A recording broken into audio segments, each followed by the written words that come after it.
Right, so hello and welcome back to Books and Things and welcome to another video, and today I'm going to be doing a bit of a book haul.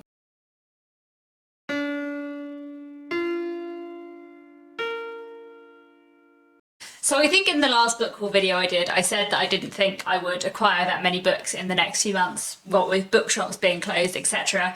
But that has actually happened to not be the case. This is partly because it was my birthday in May, and despite lots of bookshops being closed, my family and friends did manage to give me lots of books for my birthday, and then I also so I feel like I need more injection of new books than I usually do. So I've actually acquired quite a lot of books recently, so I thought I would tell you about them all today. Starting off with some classics, my partner Nick gave me the collected poems of Thomas Hardy in a lovely Macmillan Collector's Library edition. I love Thomas Hardy, I love his poetry, I think it's beautiful. He's definitely one of my favourite poets. He might be my favourite poet, so it's nice to have another collection of his. And I think this is a lot longer than the other collection of Thomas Hardy poetry I have, so I think this should have a lot of his poetry which I haven't read before, so I'm looking forward to reading through this. Nick also gave me The Adventures of Huckleberry Finn by Mark Twain. To my shame, I have never read Huckleberry Finn, though I've heard about it many times, and Nick has read it before and tells me that I would find it interesting, so I'm definitely looking forward to reading this. I am very underread in American classics, so I'm definitely keen to read this. I won't lie, I don't know very much about it at all. I think it's a sort of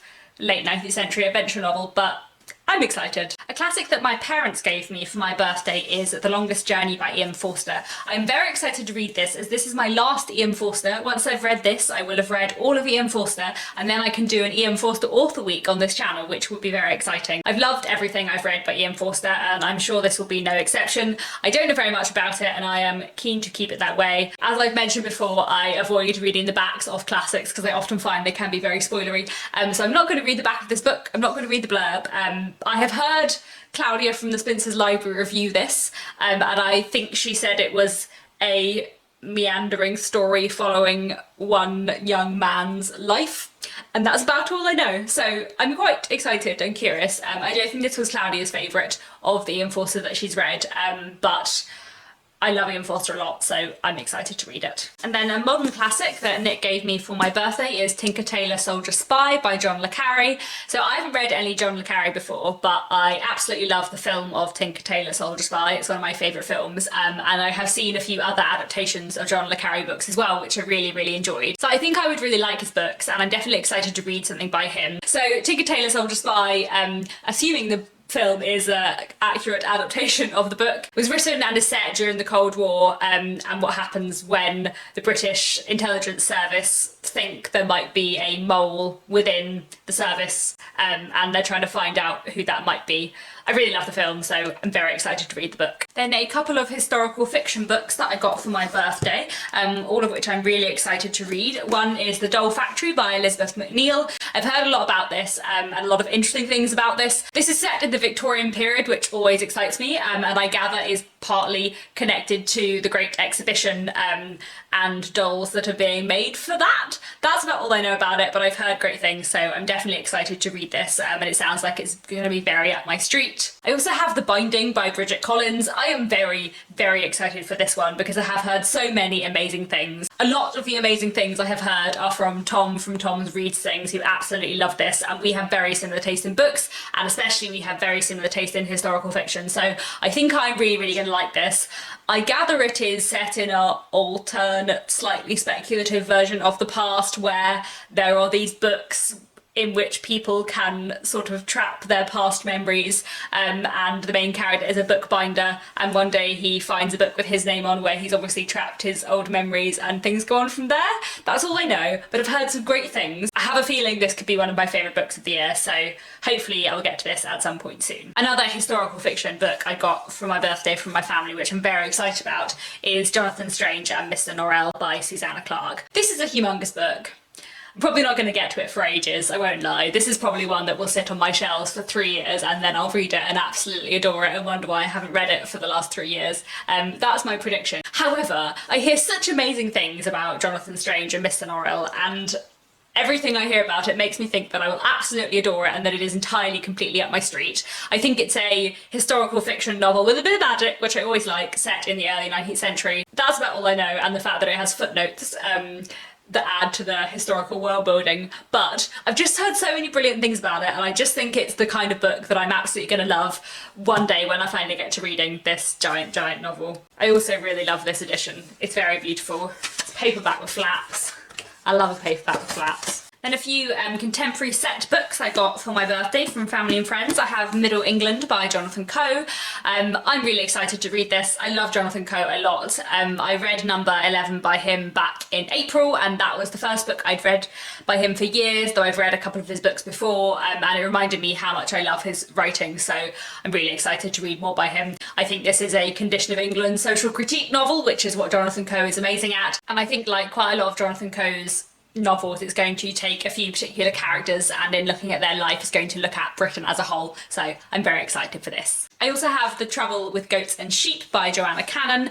I've been meaning to read this for a very long time, and it's one of these books that I often think about getting out of the library and never do, and now that I own it, I think I will actually read it. I've heard a lot of good things about this, particularly from Charles Heathcote, whose channel I'll link down below, and I think I'm gonna like this. I think it's kind of a cross between a sort of reading group coming of age story and a murder mystery, with two young children in the 70s trying to solve a mystery of something happening in their town. So I've heard great things about this, and I think this could be really for me. I also have Eleanor Oliphant is Completely Fine. I haven't read this yet, though this has obviously been very hyped, and has been a hugely successful novel in the kind of commercial women's fiction area, which is the area in which in part I work in publishing, and I feel like, aside from the fact that I'm interested in this and I've heard good things about it and I want to read it, I also feel like I really should have read this for the area in publishing that I work, so I will finally get to this now that I own it. This looks at a young woman called Eleanor Oliphant who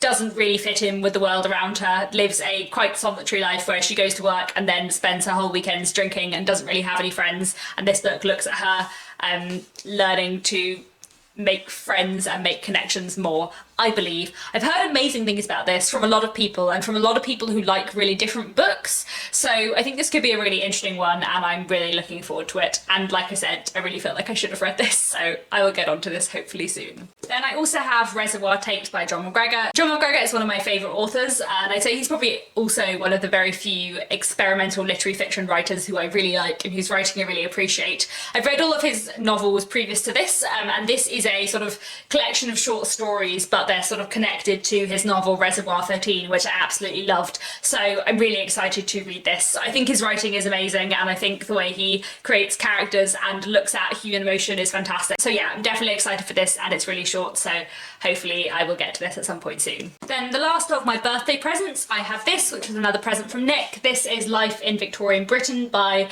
Michael Patterson.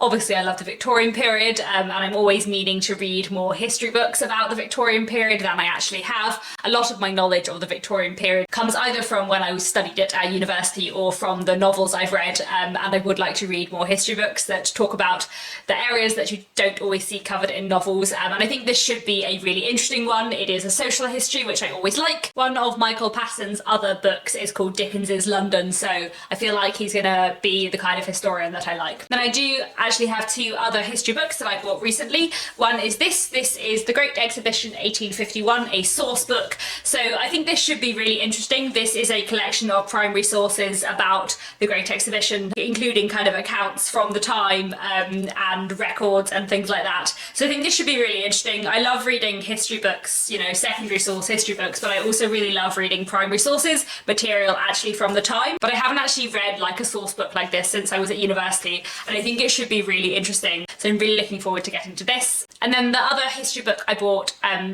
in sort of preparation for Jane Austen July approaching this year, and that's this. This is Jane Austen, the Banker's Sister by E.J. Cleary. I've been really intrigued about this ever since I first heard about it. It is a biography of Jane Austen, but with a twist in that it focuses on her relationship with her brother Henry, who was a banker, along with many other things at various points of his life, and it looks at Jane's life and Henry's life, their friendship and their sibling relationship, and also how Henry working in banking affected Jane Austen's view of money and economics and how she writes about it. So I think this should be fascinating. Henry Austen is my favourite Austen sibling.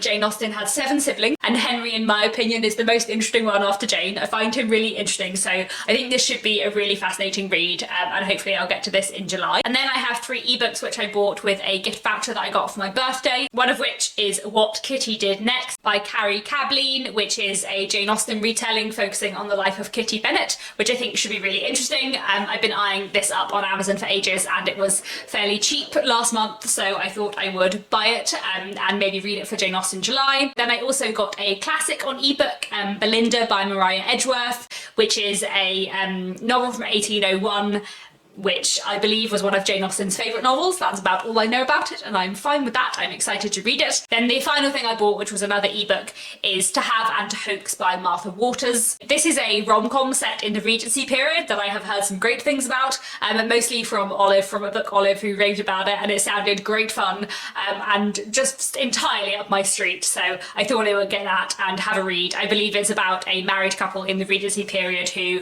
don't get on, are separated, and then they start like playing tricks on each other and maybe fall in love again. It sounds great fun. So that's it. Those are all the books that I acquired recently. Definitely more than I intended to acquire in the last 2 months. I've definitely undone entirely my TBR clear out readathon that I did in April. However, as I said at that point when I made a video about TBRs, it bothers me more having a TBR of books that have been on my shelves for ages than it does bother me having a very long TBR. So all of these books are new, so I don't mind them being on my TBR as much. So yes, that's what I'm telling myself. I mean, I don't have space for them all on my bookshelves, but that's another problem. I'm very excited for all of these. Please let me know down in the comments if you've read any of these and what you thought of them and where you think I should start, if there's any you would especially recommend.